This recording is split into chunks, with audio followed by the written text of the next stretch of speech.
Ceci est un livre audio autogénéré par Google. L'Afrique. Je suis né en Sierra Leone.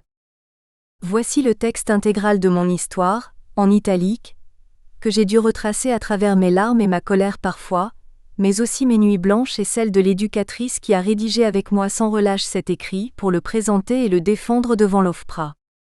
J'y ai ajouté en alternance, en caractère normal, des compléments ou commentaires que la réflexion et le recul m'ont permis d'avoir ultérieurement, à partir du premier texte écrit dans une certaine urgence.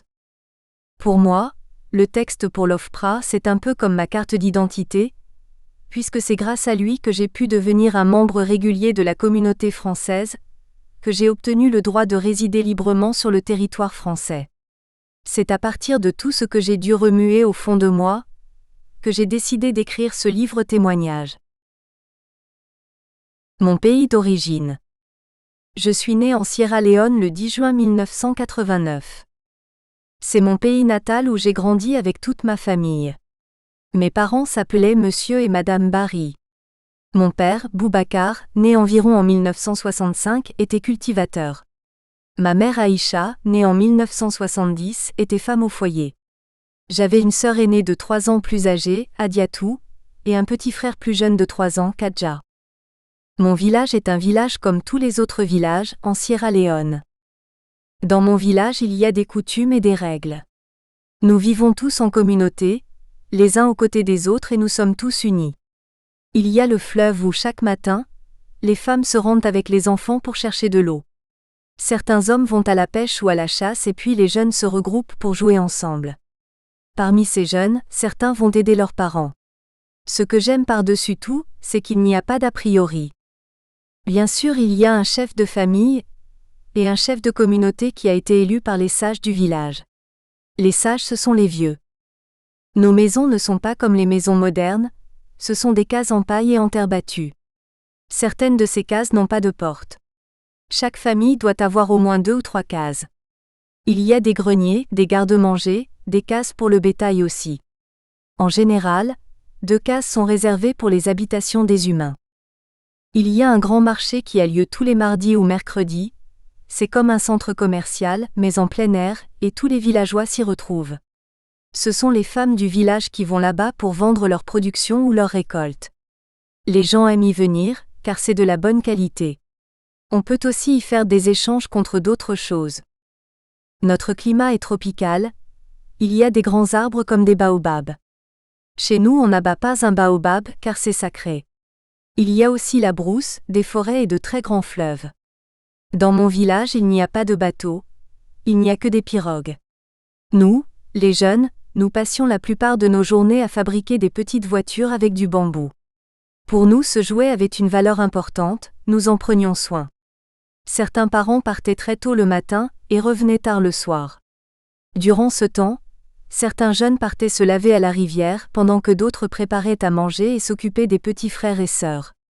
Il n'y avait rien de plus beau que de voir le coucher ou le lever du soleil. Chaque parcelle de terre était clôturée par les propriétaires eux-mêmes, parce qu'il y avait des troupeaux de bœufs, des vaches, des canards et des moutons. Chaque chef de famille disposait d'une plantation où sa famille pouvait cultiver. C'est ce qui fait la richesse de notre village. Dans ma famille, on cultivait du manioc et des légumes. Nous étions connus pour la qualité de nos produits. Les jours de fête, se déroulait une grande cérémonie où chaque chef de famille organisait un repas.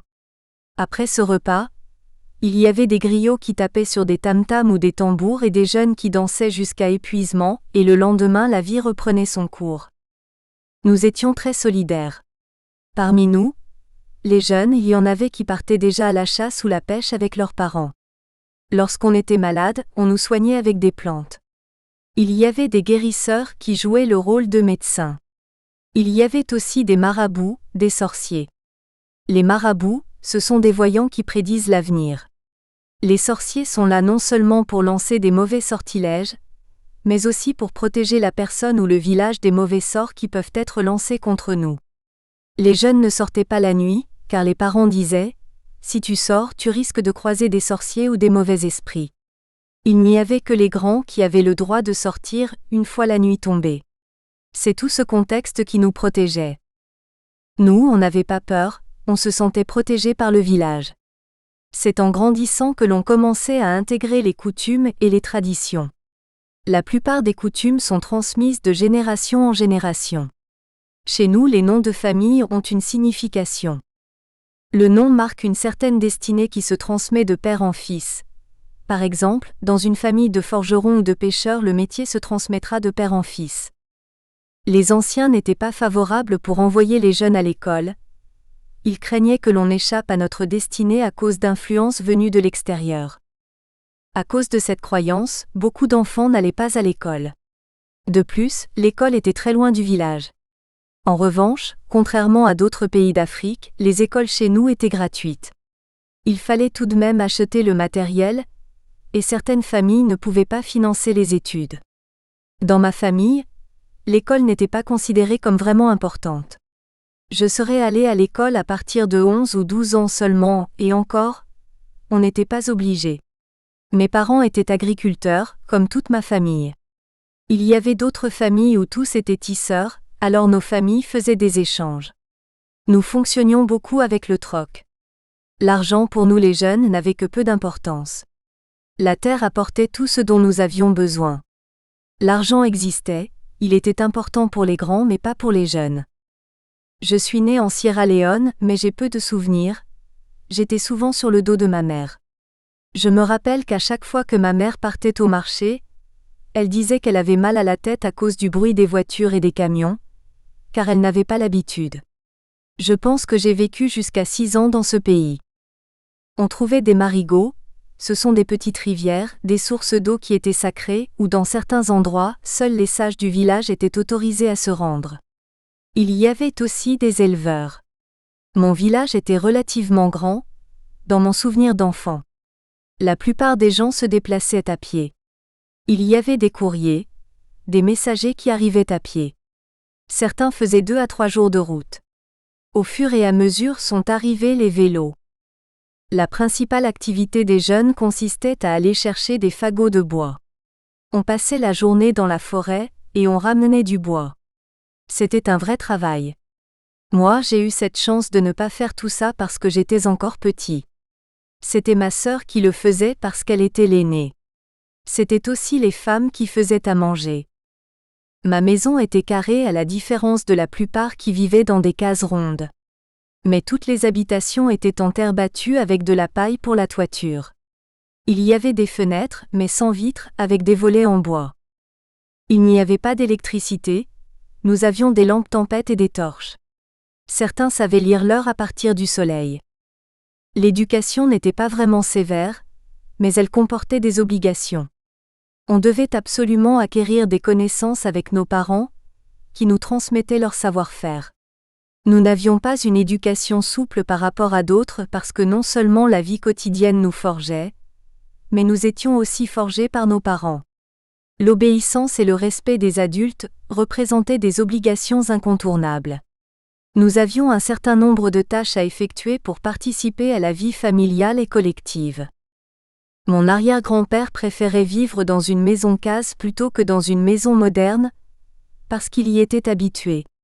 Nous, on préférait notre maison car elle était plus moderne. Notre cuisine était une pièce indépendante tandis que la sienne se trouvait dans sa case. Nous n'avions pas de matelas. Les lits étaient en bois et les matelas en paille. Dans ma famille, tout le monde était cultivateur. Même mon arrière-grand-père maternel était déjà cultivateur de manioc et de légumes. Pour faire des vêtements, nous fabriquions des tissus traditionnels que d'autres citadins venaient acheter chez nous. Celui qui portait ces tissus indiquait de quelle ethnie il était. Les femmes étaient en pagne. Les jeunes étaient en culotte ou pantalon. On s'habillait seulement pour aller à la ville ou au marché. Moi, mon ethnie c'était. Même de ça je ne me souviens plus.